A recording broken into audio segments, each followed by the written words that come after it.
What's up guys, and welcome back to my channel. Today's video is gonna be kind of like a follow-up to yesterday's video that got posted yesterday. Now I'm saying that, but I'm actually recording this at the same day as I did the last Xenoblade 3, kind of like a review of the Future Redeemed DLC, kind of just a discussion of my thoughts. But in this video, we're going to be talking about what's next for the future of Xenoblade as a whole and possibly other Xeno games. Again, we'll talk about that more in a second.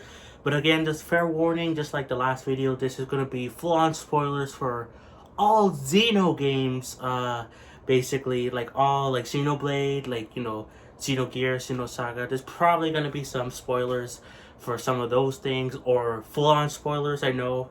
So yeah, you've been warned. If you don't want to know anything about those games, of the Xeno games, then bye-bye, have fun, watch my other stuff. But if you're here to hear me talk about what could be next for Xenoblade and Xeno as a whole, then welcome. So let's begin. So as I talked about in my last video, there's like so many possibilities that can go on with the future of Xenoblade and Xeno as a whole, because the ending of Future Redeemed, well, okay, first of all, before even the ending, the radio the radio is like, people are talking about the radio on Xenoblade Reddit, which, by the way, I'm so happy I could get back on Twitter and Reddit so I could see what people are saying about the DLC, and people are making jokes about this radio because it's so funny how they have two characters, Matthew and Niall, talking while while the radio is on up top, and like, how can you focus on both things, you know? So, and most people are gonna focus on the radio rather than what Matthew and Niall are talking about, although I was able to mostly focus on both. But still, with this radio, it references Xenogears, Xenosaga the most, and also Xenoblade X with Project Exodus. Now, does that mean every single Xeno game is canon to one timeline? No, not necessarily. But I do think it would be possible with some retconning here and there. Though the most consistent Xeno game besides Xenoblade that this was referencing was Xenosaga, and that feels like that fits the most within Xenoblade's timeline. Now, there are still some contradictions from what I've seen. Some events don't happen exactly the same way, but they can always retcon that in the future with some remasters of Xenosaga, which is what I want to talk about first. The possibility that we will see Xenosaga games, like remasters, ports, whatever, on the Switch, which will lead to maybe Xenosaga 4 or Xenoblade 4, or one of the two, both combined. Now, because I don't know that much about Xenosaga or Xenogears, I watched some plot summaries from like YouTube videos about them, and I've seen people discuss them. But from what I understand is that Xenosaga, sorry about that, I think it's on my TV. Anyway, Xenosaga was planned to have 6 games, with the only character remaining constant in those games was Cosmos, which is the robot who was made by Sion, or however you say her name. Now, Cosmos did appear in Xenoblade 2, was kind of, I wonder if that's canon or what's going on with that, or are people just gonna say it's not canon, just like Sulk and Rex meeting, although I think it would still be possible for Sulk and Rex to meet in Xenoblade 2, but I digress. So I don't know if that's canon or what have you, or how that could fit in, but let's just ignore that for now. I haven't seen people talk about it that much, but anyway, in Xenosaga, there was planned to be 6 games, with Cosmos remaining the only constant character on them all, but they had to like squish in to make it 3 games, and then like the end of Xenosaga 3 ends with Cosmos returning to Earth, which was like the Lost Jerusalem or whatever, and like that parallels perfectly with Xenoblade 3 Future Redeem's ending, where the worlds, after being they were on their own pocket dimensions, and then they eventually fused back together to fully combine properly this time, which I'm so happy about. But then you see this ray of light, and I think that's very clearly Cosmos, though there is another possibility for what that is.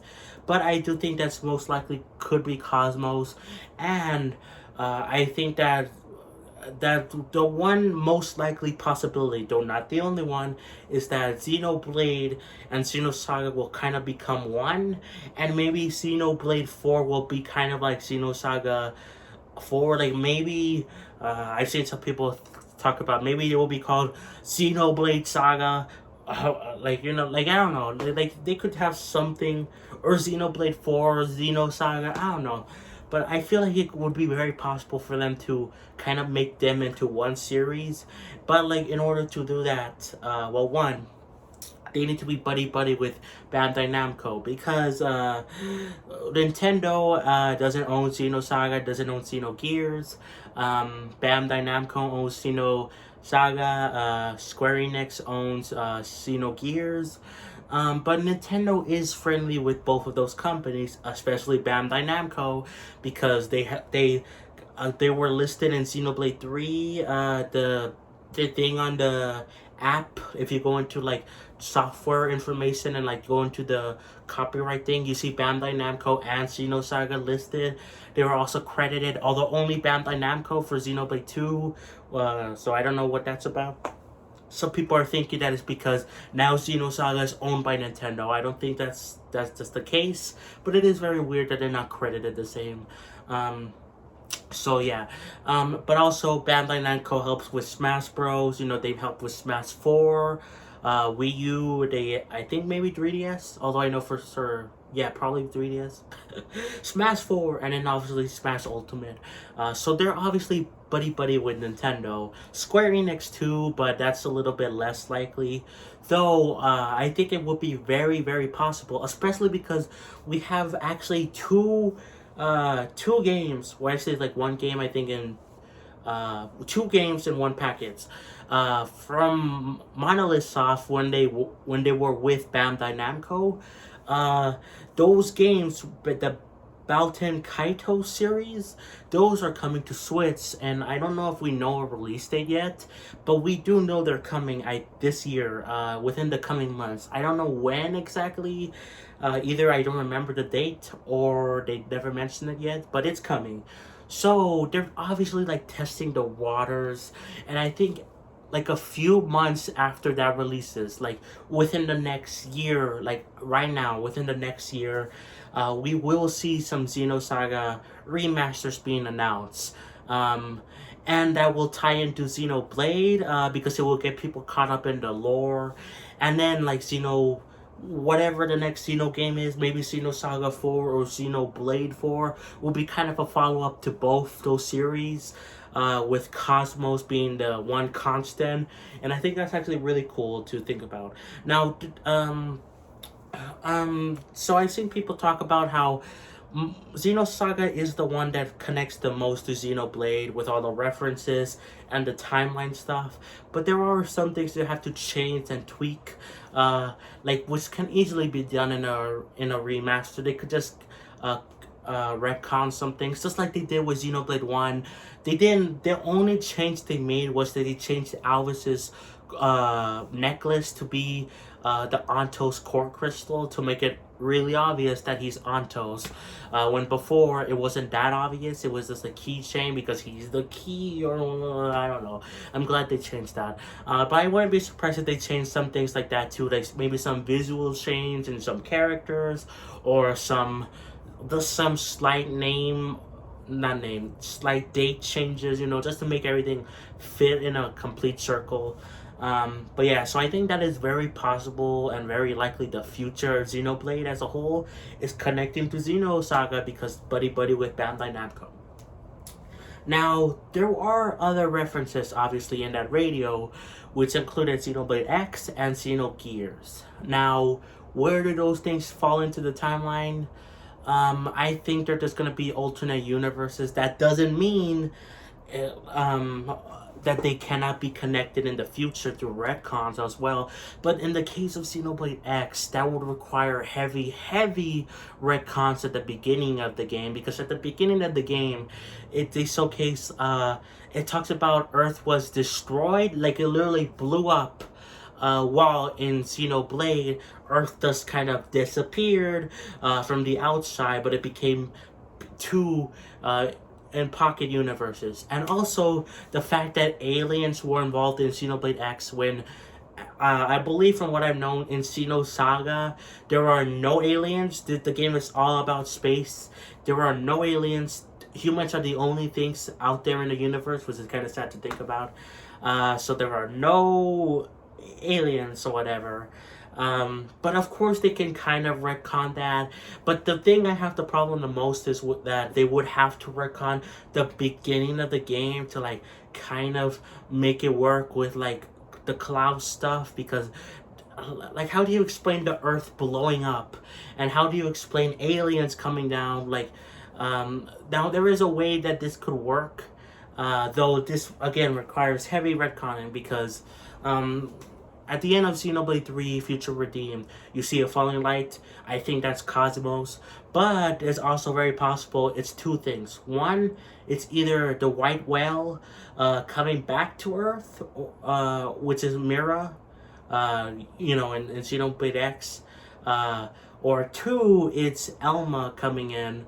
Now, Elma is the one that makes the most sense, but even then, doesn't make sense as much as the Xenosaga part, because of the fact that, okay, well, first the white whale. It's not the white whale, just because of the fact that Mira, like there's a lot of similarities with Ionios. I thought that they were connected in some way and it would be possible, but then there will be two Earths in the same universe, and then that would be one coming into like to the newly reformed Earth.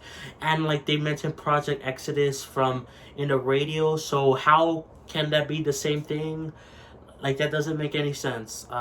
They could technically retcon this a whole bunch, but like this just requires a bunch of retconning. While with Xenosaga, it only requires like maybe some light changes and like dates or light changes and visual designs. Most of it fits pretty well, while with Xenoblade X you would have to heavily change things. And honestly, I think it does make more sense for that to be its own separate universe, just because of the fact that Klaus in Xenoblade 2 talked about other universes.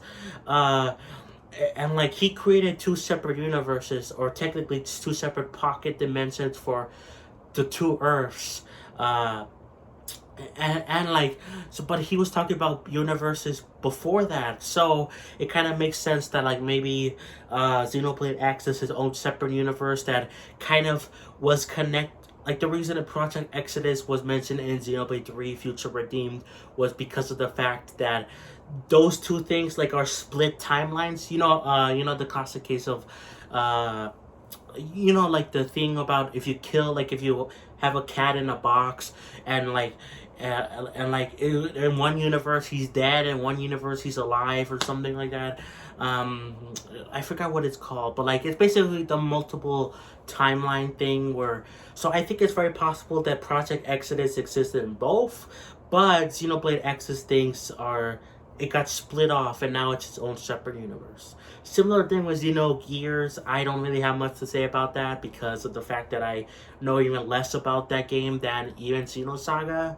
But I do think it's very possible it could just be its own separate universe because of the fact that there is lots of similarities with the design of Klaus's world, like how it looks and the way a certain city or something looks in Xenogears. But like there's like some things I've heard that are contradicted. So I think it's possible that there's another separate universe that they're made by the same designs of the city were made by the same person, but then it got split off because to do its own thing. My gosh. So but that doesn't mean, of course, that X like, just because it's its own separate universe doesn't mean we won't see more of it in the future. It being hinted at here, I think, means that we will see more of it in the future. Maybe even more of Xenogears. I mean, that would be so easy to just bring onto the Switch. Like, Square Enix has put out lots of Final Fantasy games. The Chrono Cross game, like, they brought them all over to Switch. I wouldn't be surprised if Xenogears got something. But in terms of Xenoblade X, I've always thought this for a while, and while I think it's very likely now, I think the Xenosaga stuff is what's most likely going to happen in the future. But I always thought that after the DLC for Xenoblade 3 wrapped up, that they would do Xenoblade X2. I've always thought that. I always thought they would do Xenoblade X2, do a follow-up to Xenoblade X, and then after that, a few years or whatever, they would remaster Xenoblade X from the Wii U, bring it over to, I think this is going to be Nintendo's next console. They will bring it over to the current Nintendo console. And then from there, they could do Xenoblade X3 and then wrap up that trilogy of games. And I think that's very likely. Basically doing what the original Xenoblade games did. And I think that's kind of poetic in a way. I think the new Xenosaga stuff kind of throws a wrench into that. But I could easily see it being like, we see the remasters of Xenosaga, and then we see the Xenoblade X2, Xenoblade X1, Xenoblade X3, and then we see the follow-up, which is the Saga Xenoblade connection thing. My God, I'm mentioning lots of Xeno. Oh my God. So yeah, I think while again this throws a wrench into that, I think it's very possible for them to do what basically the original trilogy did, the original Xenoblade trilogy did, where they made 2 on the Switch. They would do 2 on Nintendo's next console, then remaster Xenoblade X, the first one, to the next console of Nintendo, and then do Xenoblade X3, and then they could go crazy with Xenoblade 4 or new Xeno game like Xeno Skies. I don't know. They could. Either way, this point being is that they have so many possibilities that they can do for Xenoblade and like the Xeno series as a whole. They don't even technically have to continue Xenoblade. They can do another Xeno game with Nintendo, which could be the connection with Xenosaga and Xenoblade. Like, they could say Xeno Skies. I just think of Xeno Skies because I think Luxon, the Xenoblade YouTuber, mentioned it one time. Xeno Skies follows Cosmos with a new group of people landing that she landed with all these people. So I don't know. There's so many different possibilities for what's next. What I think is going to happen next, Xenosaga ports / remasters is the next thing. Then honestly, I think it's very possible we see something about X, maybe Xenoblade X2 or an X remaster. But I think it's very possible from those remasters or whatever. Then we get a new game that's like Xenoblade 4 or Xenosaga 4 or Xenoblade X2. I don't know. But that's it. That's basically my idea, what I think is going to happen for the future. But obviously, I don't have visions just like Alvis or Sulk or whatever. I can't see the future.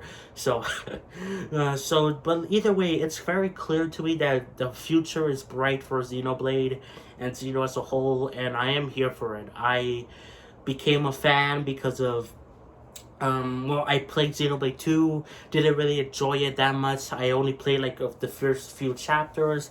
I kind of dropped off of it. Picked up Xenoblade 1, loved it. Finished 2, loved it.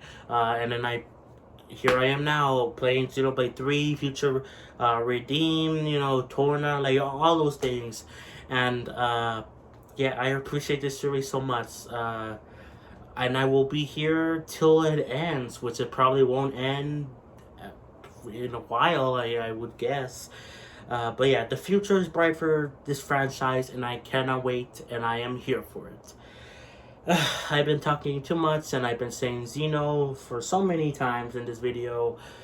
But that's it for the video, guys. Let me know what you think the future holds for Xeno as a whole and Xenoblade.